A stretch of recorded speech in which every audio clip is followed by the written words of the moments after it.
श्रीमते कृतिदास महाराज इति नामिने। नमो विष्णुपादाय कृष्णपृष्ठाय भूतले श्रीमते भक्तिवेदांत स्वामी इति नामिने।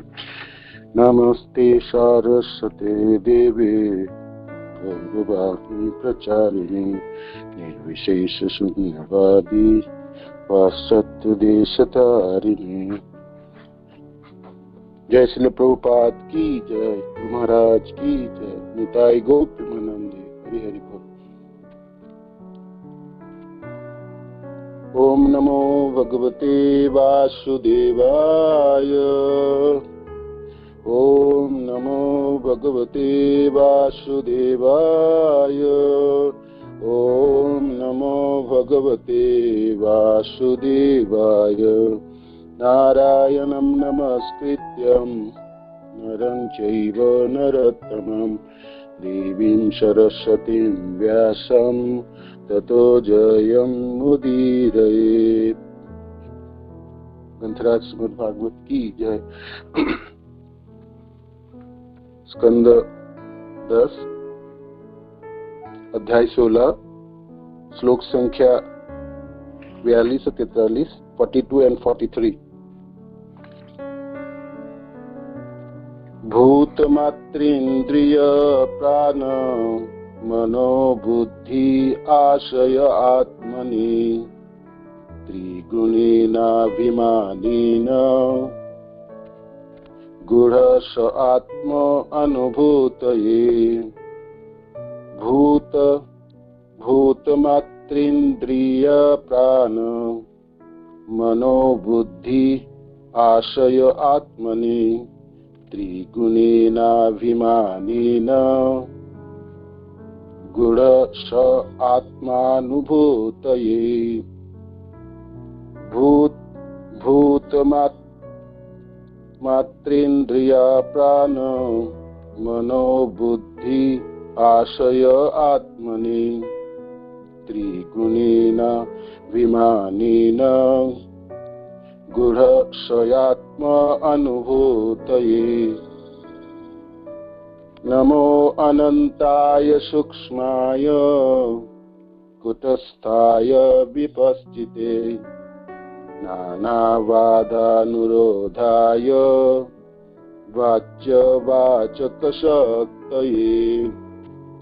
नमो अनंताय सूक्ष्माय कूटस्थाय विपश्चिते नानावाद अनुराधाय वाच्यवाचक शक्तये। नमो अनंताय सूक्ष्माय कूटस्थाय विपश्चिते नानावादानुरोधाय वाच्यवाचक शक्तये। शब्दार्थ अनुवाद। शिष्य दारस श्रील प्रभुपाद की जय। इस श्लोक में तात्पर्य है दोनों श्लोकों में। शब्दार्थ भौतिक तत्व के मात्र अनुभूति के सूक्ष्म आधार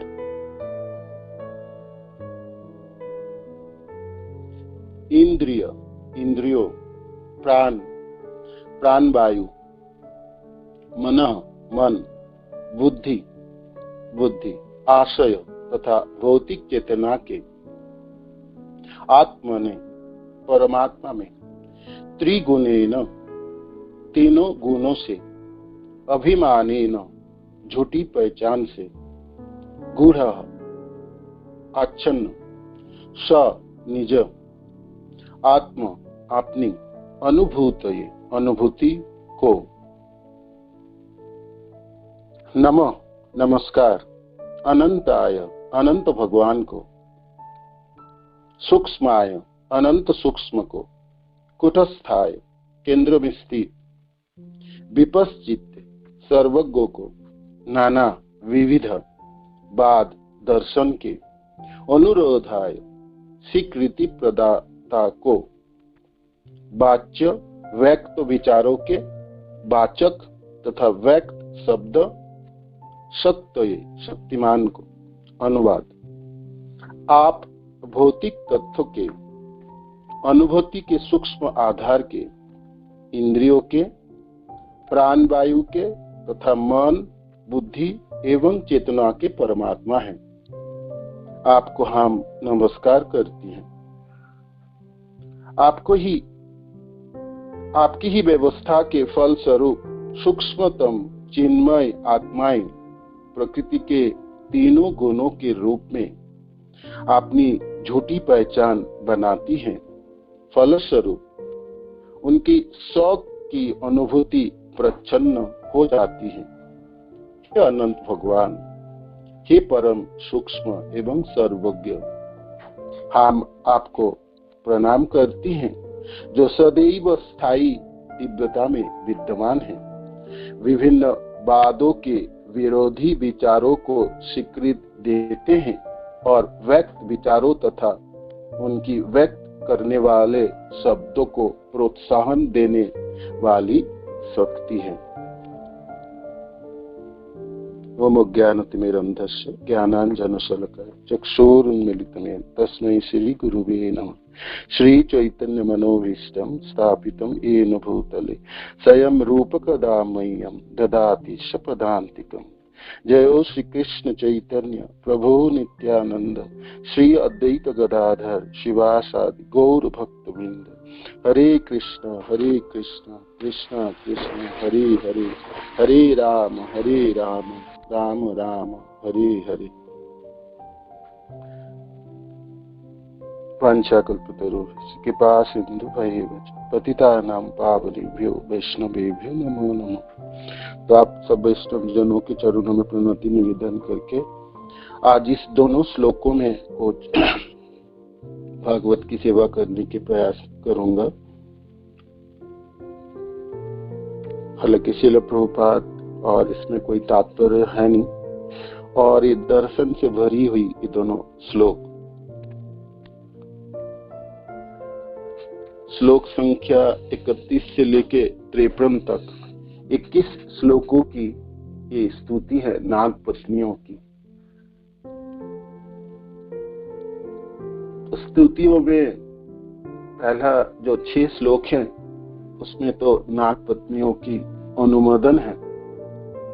भगवान को कहती हैं बहुत अच्छा किया आपने, इस कालिया को दंड प्रदान किए हैं। न्याय ही दंड, यहाँ से शुरुआत है।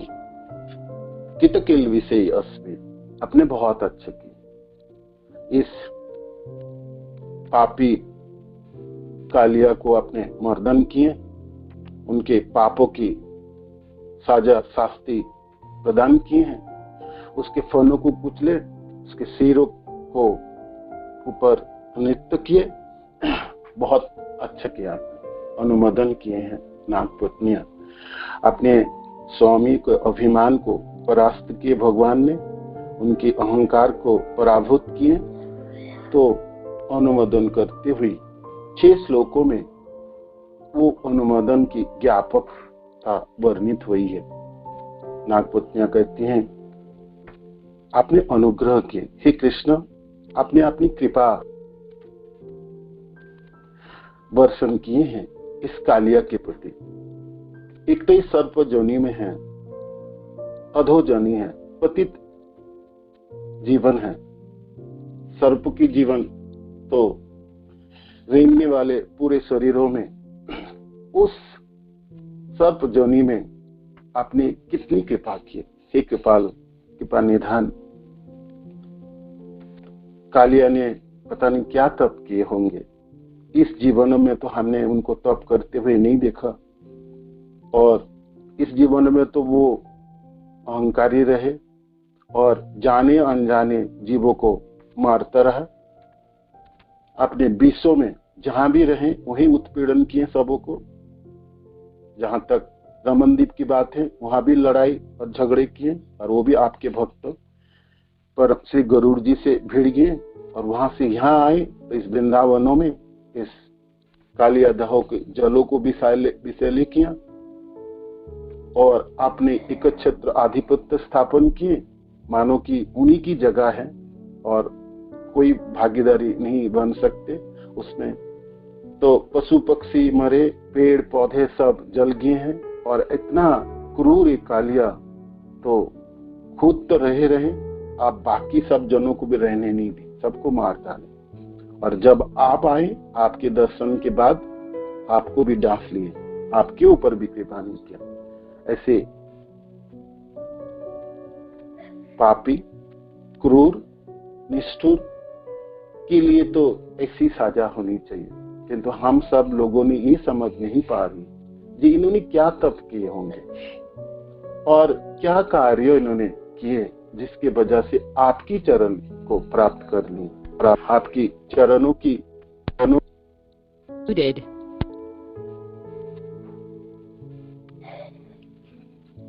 ऐसा सौभाग्य कैसे प्राप्त हो गए हैं। हो ना हो ये पिछले जीवनों में अच्छे लोगों की उपकार किए होंगे, सत्कार किए होंगे, धर्माचरण किए होंगे, सबको मान दिए होंगे, सबों के ऊपर कृपा किए होंगे, तब ना आपकी कृपा को इन्होंने प्राप्त किए हैं। तो ऐसा करके वर्णन कर रही थी कालिया पत्नी होने। नाग पत्नियां, नाग लोग जो रहने वाले नाग हैं, ये सब देवताओं की कोटि में गिना जाते हैं।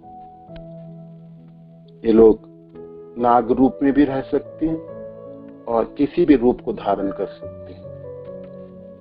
जब भगवान कालिया को मर्दन करने लगे और कालिया जब अपने विष उगलने लगे और रक्त बमन करने लगे, मरने ही वाले थे, तब भागते हुए नाग पत्नियां बाहर आई और दंडवत प्रणाम करते हुए हाथ जोड़ करके भगवान कृष्ण से ये स्तुतियां हैं। बहुत सारी पत्नियां थी, उनमें से प्रधान जो थी उनके नाम थी सुबला। तो ये सब स्तुतियां हैं, ये सब स्तुतियों की आप श्रवण किए हैं और अभी हम पढ़ेंगे भी, देखेंगे भी। तो ये दर्शन से भरे हुए हैं। तो स्वाभाविक हम सबों को मनों में आते जी भाई इतने सुंदर दर्शन, इतने सुंदर स्तुति कैसे कर सकती है स्त्री होके, और वो भी नाग पत्नी होके। कहां से सामर्थ्य जुटाई, ये सब कहां से प्राप्त हुआ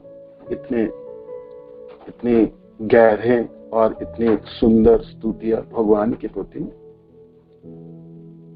ये तो भक्तजनों की उद्गार है, भक्त ही कर सकता है।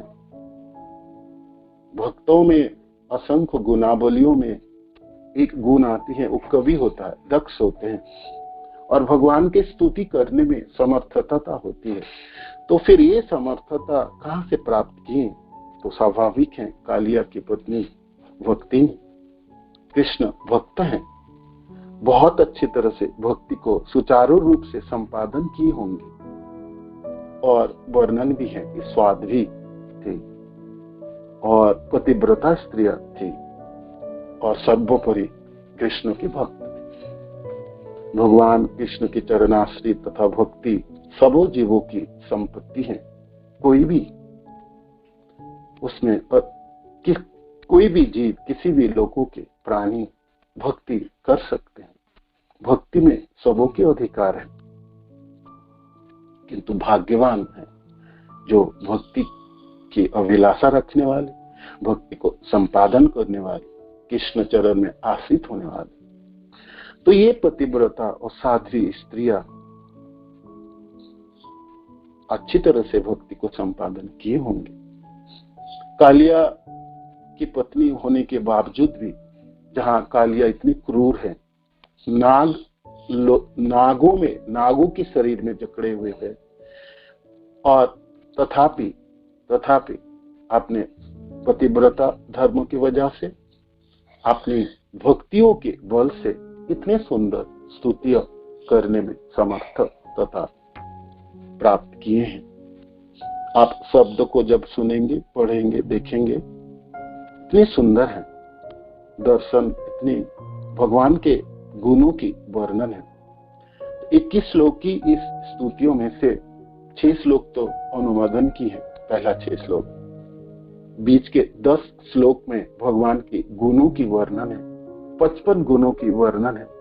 हर बार गुणों की वर्णन के हर बार प्रणाम किए, पत्नियां दंडवत प्रणाम किए, हाथ जोड़ कर खड़े हैं। भगवान कालिया के फनों में, सिरों में खड़े हुए। जिस समय मार रहे थे, अपने पांव के प्रहार से कुचल रहे थे, उस समय तो मानो कि सुमेरु पर्वत के भार लेके नाच रहे थे भगवान। अब कालिया शरणागत हो गए, सिर झुका दिए, भगवान के अधीन हो गए। तो भगवान अपने भारों को कम कर दिए और कमल के फूलों की तरह अपने कालिया की सिरों पे शोभामान होके भगवान मुस्कुराते हुए इस स्तुतियों की सुन रहे थे। कालिया पत्नियों की स्तुतियों को सुन रहे थे। स्वाभाविक भगवान आनंदित हुए, आह्लादित रहे। अपने भक्तजनों के उद्गार सुनने के लिए परम लीला पुरुष पुरुषोत्तम भगवान श्री कृष्ण हमेशा लालायित रहते हैं। भक्तजनों की श्रीमुखों से कोई उद्गार हो और भगवान ना सुने, ऐसा तो नहीं। भगवान कालिया के फनों में सिरों पे खड़े होके सुन रहे थे। ये दृश्य है। तो इस बीच के 10 श्लोकों में भगवान के गुणों की वर्णन है। अनंत गुण है भगवान की गुणावली। तो उस गुणों को वर्णन करते हुए कालिया पत्नी की ये स्तुति है। तो आज के श्लोकों में जो स्तुति है, ये दोनों श्लोक दर्शनों से भरे हुए हैं। कैसे भी करके इतने सुंदर दर्शन है इसमें, और भगवान के गुणों की भी वर्णन है, भगवान की व्यापकता की वर्णन है इसमें। तो चले देखते हैं इस श्लोकों के शब्द की। भागवत के श्लोकों के शब्द की अर्थ की आस्वादन भागवत की आस्वादन है, भागवता साधन। महाप्रभु कहते हैं भागवतार्थ आस्वादन। भागवत की अर्थ की आस्वादन भक्त जनों की में आनंद की स्फुरन होती है। हालांकि इसमें सिद्धांत है, सिद्धांत की समझने के लिए प्रयास होनी चाहिए और करनी भी चाहिए। चैतन्य चरितामृत में श्लोक आते हैं, सिद्धांत बोलिया चित्ते न करो अलस, यहा होते कृष्ण लागे सुदृढ़ मानस। सिद्धांत को समझते समय आप आलसी मत बनिए। आपको सिद्धांत को समझने के लिए समर्थता जुटानी चाहिए, अभिलाषा रखनी चाहिए, प्रयास करनी चाहिए। इसी से सिद्धांतों को आप समझ पाएंगे तो भगवान कृष्ण के चरणाश्रित में आसक्ति में आपको बढ़ोतरी होगी। सुदृढ़ मानो, दृढ़ता उसमें बनती है, मन उसमें लगी जाता है। तो आज की इस श्लोकों की शब्द भूत मात्र इंद्रिय प्राण।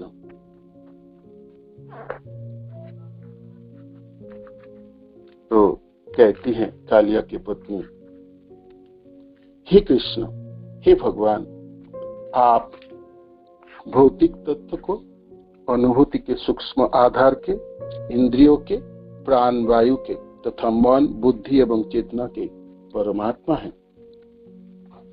हे भगवान, आप 5 महाभूत, भूत 5 महाभूत, भूमि, अप, नल, वायु, मिट्टी, जल, अग्नि, मिट्टी, जल, वायु, अग्नि और आकाश, ये 5 महाभूत है। 5 महाभूत, 5 भूत है। और इंद्रिया 10 इंद्रिया, 5 ज्ञानेन्द्रिय हैं और 5 कर्मेंद्रिय हैं। चक्षु, कर्ण, नासिका, जीवा, त्वचा ज्ञानेन्द्रिय, हाथ, पांव, मुख जननेन्द्रिय और मलदार, ये कर्मेंद्रिय 5, 5, 10। और इंद्रिया की विषय वस्तु रूप, रस, गंध, स्पर्श और शब्द, तो 5, 5, 10 और 15 और 5, 20 हुए। और आई सूक्ष्म इंद्रिया की बात, अंतकरण इंद्रिया की बात आई। भागवत की तृतीय स्कंद में 22 और 23 अध्यायों में भगवान कपिल देव अपनी माता देवहूति के उपदेश में देवहूति जी को जब वर्णन कर रहे थे, तो ये सब इंद्रिया की बारे में विशद वर्णन है, जिसको सांख्य दर्शन के नाम से जाना जाता है। विस्तृत वर्णन है इस अध्याय में और स्कंदों में। तो भाई 20 तत्व हुई, तो और 4 सूक्ष्म इंद्रिया की वर्णन है वहां पर कपिल देव जी वर्णन करते हैं। इसमें से मन, बुद्धि, अहंकार तो है ही है, तो चतुर्था जो है वो है चेतना, वो भी इंद्रिया में गिना गया है। तो 24 तत्व हुई, 5 महाभूत,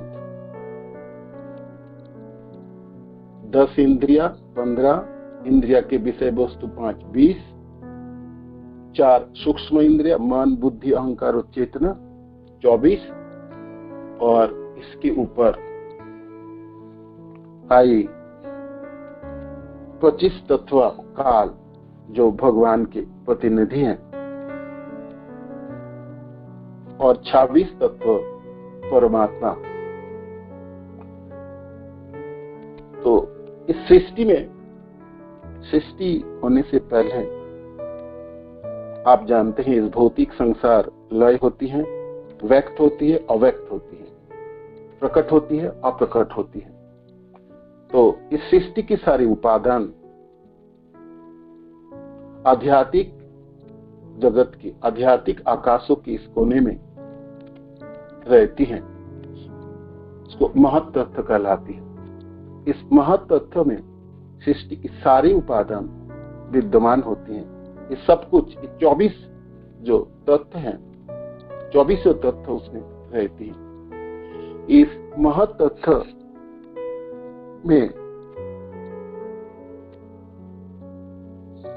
अपने आप सृष्टि करने की योग्यता नहीं रहती, इसमें वो लायकात नहीं है। 24 तत्व अपने आप एक दूसरे से जुड़ के या घाट के कोई चेतना माने कोई जीवन उत्पन्न नहीं कर सकते जब तक भगवान इसमें अपनी दृष्टिपात ना करे। तो इसमें कारणोदक से विष्णु की दृष्टिपात से इस महत् तत्वों में आलोड़न उत्पन्न होती है। इसी कोई आचार्य जन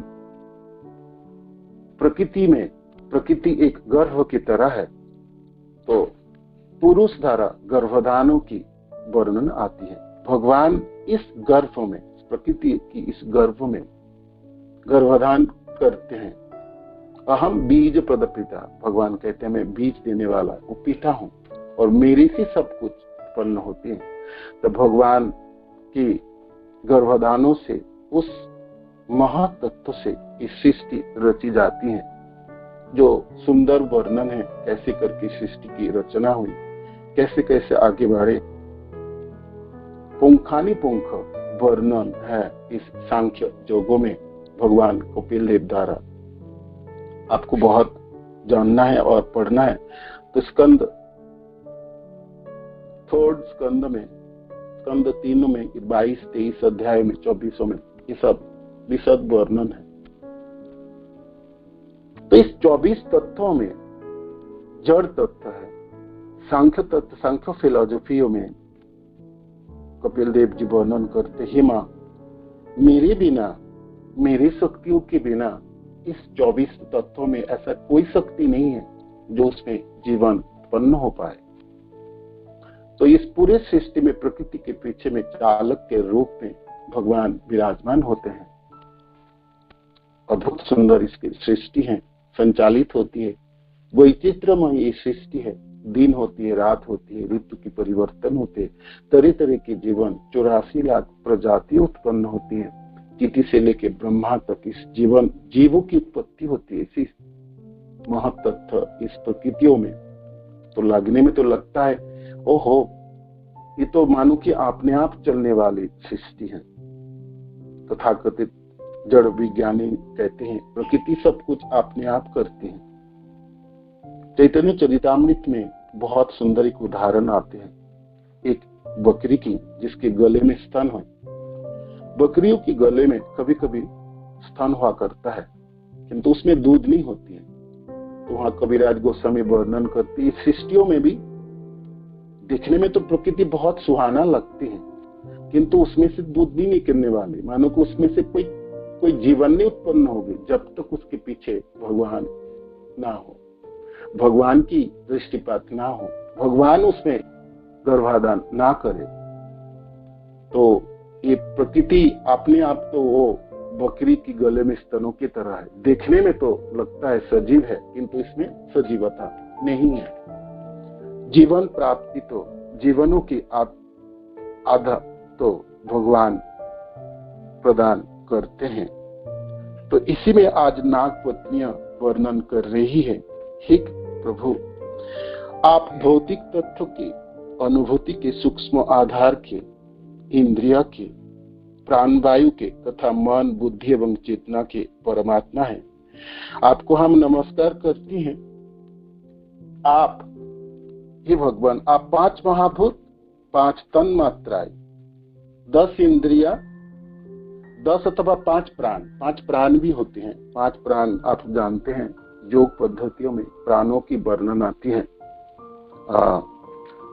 5 मुख्य प्राण होती है, वो है जो प्राणा, अपान, उदान, व्यान और समान। मैंने एक दिन क्लास में वर्णन भी किए थे सब विशद प्राणों के ऊपर। तो पंच प्राण कहलाता है। प्राण जो है, जो हम सांस लेते हैं, उसको प्राण कहलाता है ना। इसी में हमारे सारे ऊर्जा होती है, प्राण। और अपान जो है, वो जो सांस हम बाहर छोड़ देते हैं, चाहे शरीर की वज्र पदार्थ है, जो वेस्ट जो बाहर जाती है कार्बन डाइऑक्साइड के रूप में, वो अपाना।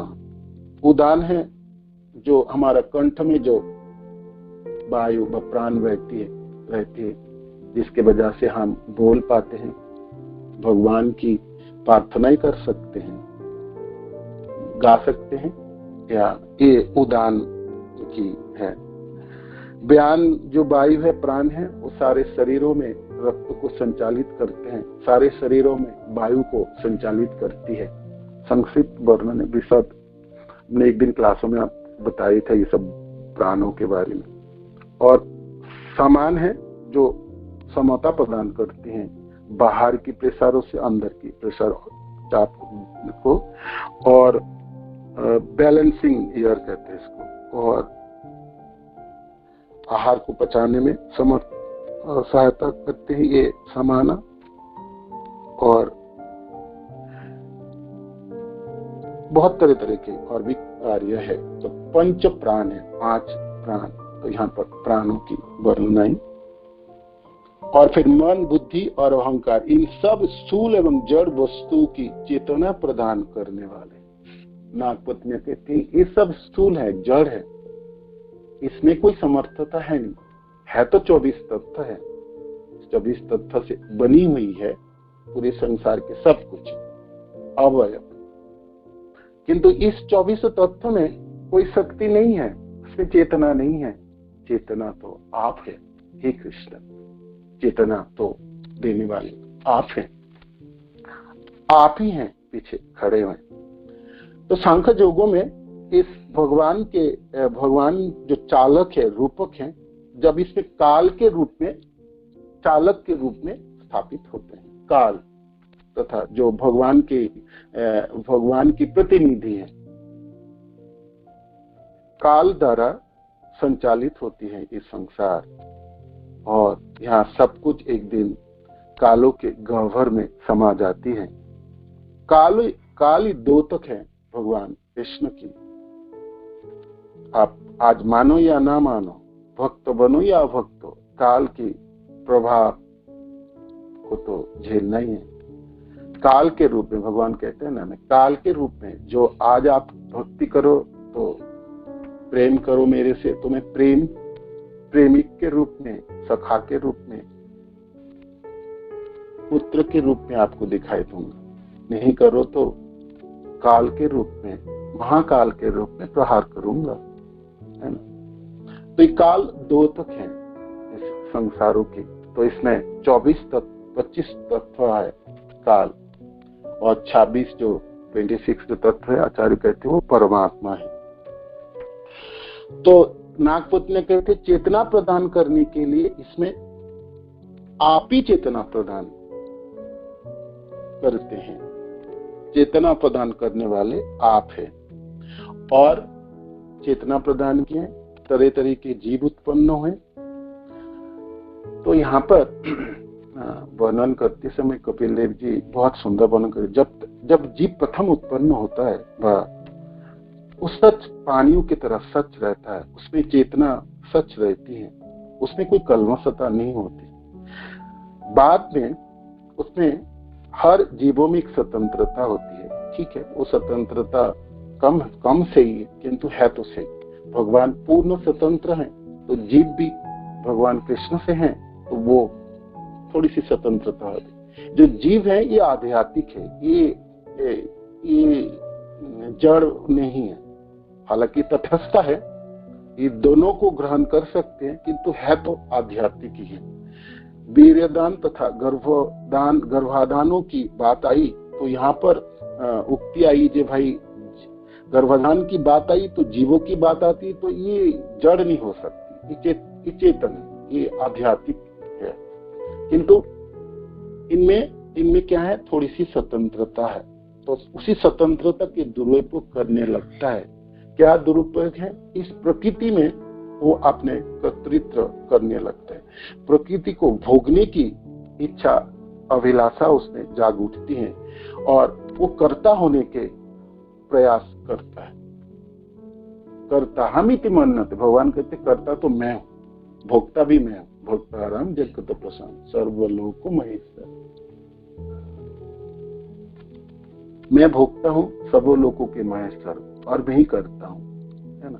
किंतु ये जीव, ये थोड़ी सी शक्ति रखने वाले जीव, थोड़ा सा स्वतंत्रता रखने वाली ये जीवों में वो कर्ता की अभिमान जाग उठती है और तभी उनका कलमश शुरू होता है। प्रकृति को भोगने के बजाय इस प्रकृति कृष्ण की है वो समझ पाते, तो फिर वो उसका काम बनता है। तो ऐसे करके उसमें कलमशता धीरे धीरे बढ़ती है, और फिर जब भी इसके भोग की प्रवृत्ति और कर्ता की प्रवृत्ति बढ़ती रहती है, वो अपने जंजीरों में जकड़ता रहता है। जन्मों के जन्म वो ऐसा ही घूमता फिरता, एक जनी से दूसरी जनी, दूसरे से तीसरी, कभी तो वो देव बनता है, कभी पशु बनता है, कभू स्वर्ग उठाए, कभू नरों के डुबाए, दंड जने राजा जेना नदी ते चुबाए। तो वो फिर गुणों के अधीन होके, कालों के अधीन होके, अपनी पहचान को भूल जाने से, भगवान कृष्ण से विमुख होने से उनकी कलमशता की वर्धन होती है और माया के जुंगल में वो फंस जाता है और उससे उनका पतन शुरू हो जाता है। तो यहाँ पर शब्द आई, नागपत्नियां कहते हैं, हे कृष्ण, वो अपने आप को गुणों के अधीन होके इस चलायमान प्रभावमान संसारों में बैठा हुआ अपना जो स है, निजी परिचय है, उसको वो भूल जाता है, वो भूल जाता है, कृष्ण से वो विमुख हो जाता है। यहाँ से उनकी दुर्दशा शुरू हो जाता है। आपने गलत पहचान वो पूरी करा लिए और उसकी तरफ बढ़ता गलत रास्ताओं में जितना बढ़ेंगे वो तो सटीक होने वाला है नहीं, और गहन अंधकारों में वो आच्छादनों में फंस जाता है, माया के जंगल में फंस जाता है। प्रच्छन्न हो जाती है, फलस्वरूप वो अपनी पहचान को नहीं समझ पाते, वो ढक जाता है, आवरण से ढका हुआ माया शक्तियों के आवरणात्मक शक्ति द्वारा आच्छादित हो जाते हैं, वो अपने परिचय को भूल जाते हैं, अपने घरों को भी भूल जाता है और इसी संसार को अपने सब कुछ समझता है, शरीरों को ही सब कुछ समझ लेता है। शरीर से बने हुए लोगों को अपने सजन समझ लेता है, शरीर से चीजों ही कार्यों को ही अपना सब कुछ पुरुषार्थ मान लेता है और इसी शरीर से जकड़ जाता है और अपनी परिचय को खो देता है। नागपत्नियां कहती हैं, इस प्रभावमान संसारों में इसमें आवरणों में ढका पड़ जाता है। 24 तत्व थी, 24 आवरण के ढके हुए भाई वो आत्मा को देख ही नहीं पाता, आत्मा को देख ही नहीं पाता। कृष्ण भूली से जीव अनादि बहिर्भूम अतएव माया तर दय संसार। कृष्ण को भूल जाने से उसकी दुखों की सिलसिला शुरू हो जाती है, इसलिए माया द्वारा वो कबलित हो जाता है और माया दुख प्रदान करती है। कबू स्वर्ग उठाए, कबू तो स्वर्ग में देवता बनता है, कबू नरक के डुबाए। दंड जने राजा जन नदी ते चुबाए। जैसे गलत काम करने वाले व्यक्ति को पकड़ के राजा के सेनाओं ने उसके नदी के पानियों में डुबो देता है, डुबो कर रखता है और फिर थोड़ी सी सांस लेने के लिए जीवन को जैसे थोड़ी जिंदा रहे, मर ना जाए, फिर थोड़ा सा ऊपर उठाता, फिर नदी के पानी में डुबोते हैं। माया जीवों के लिए ऐसे प्रहार करती है, तरह तरह के जन्म प्रदान करते हैं, तरह तरह के प्रहार मार पड़ती है माया द्वारा। पहली मार तो गर्भों में स्थापन करेंगे, जन्म पीड़ा, बुढ़ापा पीड़ा, फिर मृत्यु, मारेंगे, फिर पीड़ा और जीवन के समय में हर पल पीटती रहेगी। पिशाची की तरह काम करती है ये माया। मायाग्रस्त जीवे सही दशा है। ये भूत जैसे किसी को पा लेता है और पिशाची कोई किसी को पकड़ते है, उसके दशा कैसे है? पागल की तरह है, उन्मत्त की तरह चित्त चिल्लाती हुई दुखों की चपेट में होती है, किंतु वो अपने आप को सुखी मानता है। ऐसे जीवों की दशा है। यहाँ हर पल हर समय प्रहार है, मार है, दुखों की संसार है। दुखालयम अशाश्वतम। भगवान खुद भी कहते हैं दुखों की घर है। इस दुखों की घरों में दुख को भी सुख मानता है, सुख मान सहन करता है, चिल्लाता चिल्लाता, जन्म लेता है, मरता और फिर जन्म लेता, फिर मरता और अपने परिचय को खो देता है। यहाँ नागपत्नियां कहते हैं माया के प्रभाव से गुणों के अधीन होके हे कृष्ण आपके ये सब जीव अपने आप से अपना परिचय को खो देते हैं। त्रिगुणेन अभिमानेन, उसका अभिमान होता है गुणों के अधीन होके, गुणों के अधीन, सत्य गुण हो या रजोगुण हो, तमोगुण, किसी भी गुणों के प्रभाव से वो अभिमानित होते हैं। कर्ता तथा कर्ता होने की अभिमान हो उसमें, वो अपने को प्रभु समझते हैं, अपने को, उसका परिचय तो सेवक था। जीवेर स्वरूप है कृष्णेर नित्य दास, वो भूल जाता है। वो जो दास है, सेवक है, उसको ही भूलता है। ये तो भूल जाता है। दूसरा भूल अपने को, आत्मा जो है वो भूल के अपने शरीरों को सब कुछ, देहात्म बुद्धि नहीं, देह ही उसका परिचय हो जाता है। जो उनका परिचय था उसको वो बिल्कुल भूल जाता है, कुछ भी याद नहीं रहता। तो ये है त्रिगुणेन अभिमानेन गुढ़ स आत्मा अनुभूत। त्रिगुणात्मक अभिमान के द्वारा आप अपने चेतन सांख्यभूत जीवों को भी स्वरूप को, अनुभूति को आच्छादित करते हैं। नागपत्नियां भली भांति जानते थे कैसे करके जीव आच्छादित होते हैं। और तो जे इस 24 तत्वों में ढका हुआ और सर्वोपरि गुणों के अधीन होके ढका पड़ जाता है जीव, छटफटाता हुआ मरता, जन्म लेता, 84 लाख प्रजाति में घूमता रहता।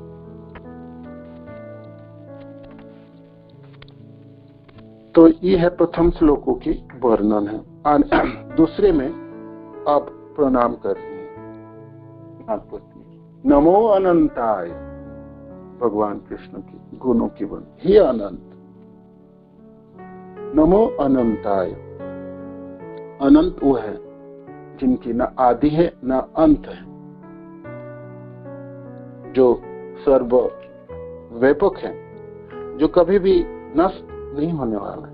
नागपत में कहते हैं, हे अनंत कृष्ण, आपकी कभी भी विनाश नहीं, आप हमेशा विराजमान रहते हैं। जीवों की तरह आपका बुढ़ापा और वार्धक्य और फिर शरीर छोड़ देना, फिर जन्म लेना, ऐसा नहीं, आप हमेशा ही रहते हैं। अनंत है, अनंत शब्द से अनंत है, आप अनंत स्वरूप है। हम लोग आपका अंत नहीं पा सकते हैं। भगवान खुद भी कहते हैं, ब्रह्मा जी को उपदेश देते समय चतुश्लोकी भागवत की प्रथम श्लोक में भगवान कहते हैं, अहम एवासम एवाग्रे, मैं ही सृष्टि से पहले मैं था। अहम एवासम एवाग्रे, नान्यत जत सद असत परम, ना कोई कार्य था सत और ना उसका कोई कारण था, मैं ही केवल अहम एवासम एवाग्रे, सृष्टि से पहले मैं ही हूं, मैं ही। और जब सृष्टि रची गई, पश्चादम अहम जद एतच्च, तो सबों में मैं समा जाता हूं, सब में संयुक्त हो जाता हूं सम्यक रूपेण। और जब प्रलय होती है, प्रलय के बाद भी जो अवशिष्ट है सो अस्मि अहम, और मैं ही रहता हूं। आप सब जानते हैं ना, ब्रह्मा जी के एक दिनों में 1000 चतुर्युग होते हैं। सहस्र युग पर्यंतम अहर जद ब्रह्मणो विदो, रात्रिम युग सहस्रांतम तो अहोरात्र विदो जना, गीता में आती है ना श्लोक। तो ब्रह्मा जी की एक दिनों में 1000 चतुर्युग होते हैं। दिनों को, ब्रह्मा के दिन को कल्प भी कहलाता है। दिन के अंत में भी प्रलय होती है। ब्रह्मा के उस समय प्रलय में इस 14 भुवनों में से ब्रह्मलोक तो बचते हैं, बाकी सब की नष्ट हो जाते। और ऐसे करके ब्रह्मा के दिनों में भी मनवंतर है, 14 मनु आते हैं। एक एक मनु के जीवन अवधि के अंत में भी प्रलय होती है। कुछ लोग नष्ट हो जाते हैं, भूलोक तो होते ही होते हैं। तो प्रलय तरह तरह के हैं, बहुत विशद वर्णन है प्रलय की। और सर्वोपरि जब ब्रह्मा की 100 साल पूरा हो जाते हैं, तो पूरे ब्रह्मांड ही नष्ट हो जाते हैं, ब्रह्मलोक से लेके। तो भगवान कहते हैं, प्रलय के बाद भी मैं ही विराजमान होता हूँ, मैं ही रहता हूँ। तो वो नागपत्नियां आज ये अनंत है, आप अनंत हैं, हमेशा विराजमान होने वाले में से, रहने वाले में से हैं, कभी भी नष्ट नहीं होते। आने वाले शब्द हैं सूक्ष्माय, नमो अनंताय सूक्ष्म। गिन गिन के नागपत्नियों ने 55, आप थोड़ा बहुत है, मैं गिन रहा था, जब भगवान की गुणों की वर्णन किए तो उसमें 55, लगभग 55 गुणों की वर्णन आई। अद्भुत अद्भुत ये स्तुतियां हैं भागवतों में। कितने विशद और कैसे व्यापक दर्शन को जानने वाली, और कितनी गहरा है, कैसे भक्तियों के बल पे ये समर्थता उत्पन्न हुई, ज्ञान उत्पन्न हुई, और कृपा की वजह से, भगवान की कृपा की वजह से भगवान को समझ पाए।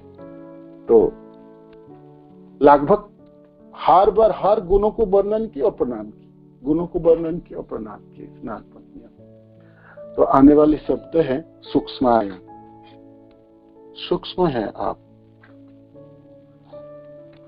सूक्ष्म दुर्ज्ञ है। भगवान परमात्मा के रूप में सबों में विराजमान होते हैं।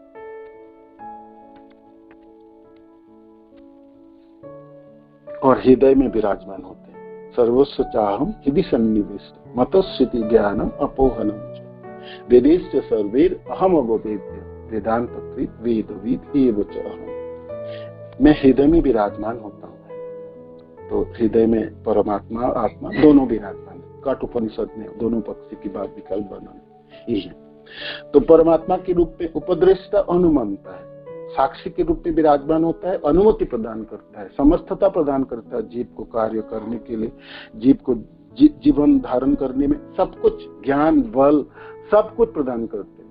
मतलब ज्ञानम, भगवान कहते हैं मैं ही ज्ञान देता हूँ, मैं ही याद कराता हूँ और भुला भी मैं ही देता हूँ। सब कुछ परमात्मा प्रदान करते हैं, किंतु परमात्मा जीवों के कार्यों में हाथ नहीं डालते। कार्यों के फलों में भगवान को आप दायी, परमात्मा को दायी नहीं कर सकते। तो सूक्ष्म के रूप में रहते हैं। जैव धर्म में श्रील भक्ति विनोद ठाकुर जी कहते हैं, ये जो परमात्मा है, ये परमात्मा चिरोदक्षयी विष्णु है, चतुर्भुज रूपों में आंगूठ के रूप में विराजमान होते हैं, थंब साइज होते हैं और बहुत ही सूक्ष्म है, उससे भी छोटे हैं। चतुर्भुज रूप में शंख चक्र गदा पद्मधारी पद्मासन में विराजमान चिरोदक्षयी विष्णु सबों जीवों के हृदय में विराजमान होते हैं।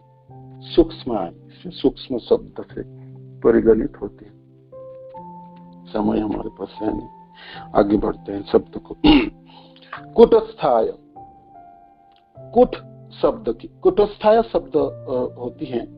कुट शब्द से कुटस्थ शब्द है जो सभी कालों में एक समान रहता है, परिवर्तन नहीं होंगे उनके कभी। हम सबों की परिवर्तन, बाल्यकाल होगी, यौवन काल, बुढ़ापा, शरीर छोड़ेंगे, फिर अभी मनुष्य जोनि में और किसी जोनि में आएंगे। किंतु भगवान अपने कुटस्थ, आप सदा सर्वदा सभी कालों में एक समान रहते हैं। किंतु जीवात्मा देवता, मनुष्य, पशु पक्षी आदि अनेक स्वरूपों में बाल्य, यौवन, वृद्धावस्था का प्राप्त होते हैं। इसलिए जीवात्मा आपसे अभिन्न कैसे? भिन्न जीवात्मा और परमात्मा एक जैसे नहीं, परमात्मा से उत्पन्न है किंतु परमात्मा परमात्मा है।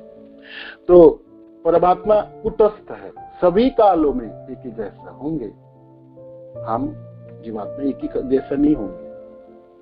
इस जीवन के बाद जब दोबारा जीवन होंगे तब हमको फिर स्कूल में दाखिला लेना पड़ेगा। और इस समय जो भी शिक्षा है, मानो कि कितना भी पीएचडी में क्यों करके ना रखो, कुछ भी शिक्षा, कोई ज्ञान नहीं होंगे, फिर दोबारा लेने पड़ेंगे, फिर स्कूल जानी पड़ेंगे, फिर ABCD सब सीखनी पड़ेगी। भगवान को ऐसे कभी नहीं करना पड़ते। भगवान किसी भी रूप में किया, मत्स्य, वराह, कूर्म, किसी भी रूप में भगवान पूर्ण ज्ञानवान होते हैं और भगवान में पूर्ण भगवत तत्व रहता है। भगवान के ऐश्वर्य हमेशा अक्षुण्ण रहती है। ये भगवान की अनंत शक्तियों में से भगवान की जो अंतरंगा शक्ति है, उस अंतरंगा शक्तियों की विभाजन है सत, संदिनी, संमित जो ज्ञान की है और आनंद से आह्लादिनी है। संदिनी, संमित और आह्लादिनी शक्ति में भगवान आश्रय ग्रहण करते हैं, उसी में रहते हैं। तो ये सत संदिनी शक्ति है, इसकी वजह से भगवान के अपने ऐश्वर्य हमेशा अक्षुण्ण रहते हैं, कभी भी नष्ट नहीं होते। भगवान मत्स्य के रूप में भी आएंगे तो ऐसा नहीं है भगवान में बल नहीं है। भगवान एक दिन के हैं तो वो ऐसा नहीं है जो उसमें बस लाचार है, माँ के दूध पीना है, माता पिता की रक्षा करेंगे तो रक्षित होंगे, नहीं तो नहीं। 3 दिनों में तो पुतना नामक राक्षसी को निधन किया, आपने तो सब सुनी। तो भगवान की जो शक्ति है, भगवान के ऐश्वर्य हमेशा खुले रहते, सत संदिनी शक्ति से। और ज्ञान, हमेशा भगवान ज्ञानवान रहते हैं, कभी भी उनको जाके दोबारा दाखिला करके किसी स्कूल में पढ़ाई नहीं हो। संदीपनी मुनि के आश्रम में भगवान गए, वो तो पुरुषोत्तम लीलाधारी कृष्ण की और लीला, उज्जैन नगरी को धन्य करनी थी, गुरुदेव को धन्य करना, गुरु पत्नियों को कृपा करनी थी। वो तरह तरह के भगवान अपने लीलाओं के लिए अपने गुरुकुल में गए भी हैं और शिक्षा ग्रहण भी किए और आने वाले जीवों को दिखाने के लिए, देखो भाई गुरुकुल और गुरु और शिष्य की परंपरा रहनी चाहिए। तो ये तो लीला थी। तो भगवान के ज्ञान कभी भी नष्ट ना होता और आनंद में हमेशा विराजमान होते। इतनी बड़ी संसार को बनाए और बना के चलाने के लिए इतनी जिसमें बोझ है, भार है, निरंतर आनंद में विराजमान होते हैं। तो कुटस्थ शब्द है, कुटस्थ भगवान में कभी भी विकार उत्पन्न नहीं होती है, उनमें कोई परिवर्तन नहीं होते हैं, उनमें उनके ज्ञान और उनके बल कभी छीना नहीं जाता है, उनमें आनंद कभी नष्ट नहीं होंगे। हमेशा विराजमान रहेंगे। कूटस्थ विपश्चित्ते, विपश्चित्ते शब्द द्वारा कहा सर्वज्ञ है, जो ज्ञानों की बात करें, हमें सर्वज्ञ है, सर्वज्ञ है। जीवात्मा अल्पज्ञ, हम सब अल्पज्ञ है, भगवान सर्वज्ञ है, जड़ है, चेतन है, एक है। तो भगवान हमेशा सर्वज्ञ है, ज्ञान कभी भी नहीं जाएंगे, दोबारा सीखने की जरूरत नहीं है। हो सकता तो भूल जाएंगे, हम सब लोग सब कुछ भूल जाते हैं, उनको याद कर भूलेंगे नहीं कृष्ण कोई चीज, कभी भी कुछ नहीं। अनंत कोटि जीवों की अतीत को जानने वाले हैं वो कृष्ण, वर्तमान को जानने वाले, आने वाले भविष्य में सारे जीव कहाँ रहेंगे, किस अवस्था में क्या करेंगे, सर्वज्ञ है, सर्वज्ञ भगवान।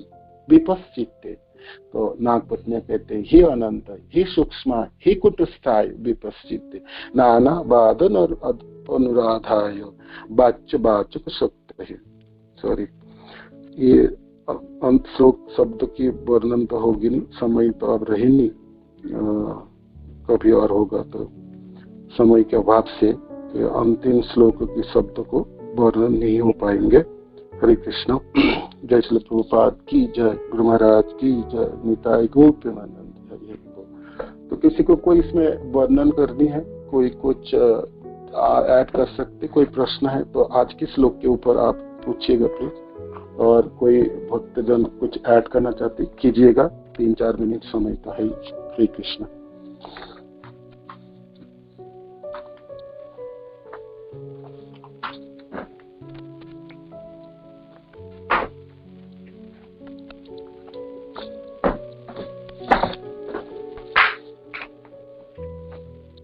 हरि बोल।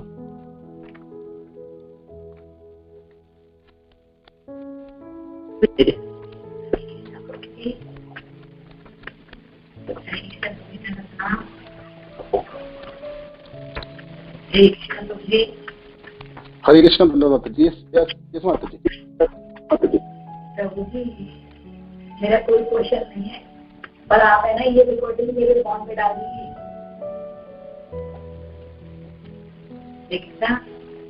आपकी आवाज सुनाई नहीं दी माता जी, एक बार और बताइए प्लीज।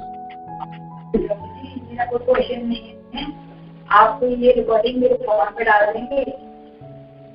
हाँ, रिकॉर्डिंग डाल देंगे माता जी। जी जी डाल देंगे।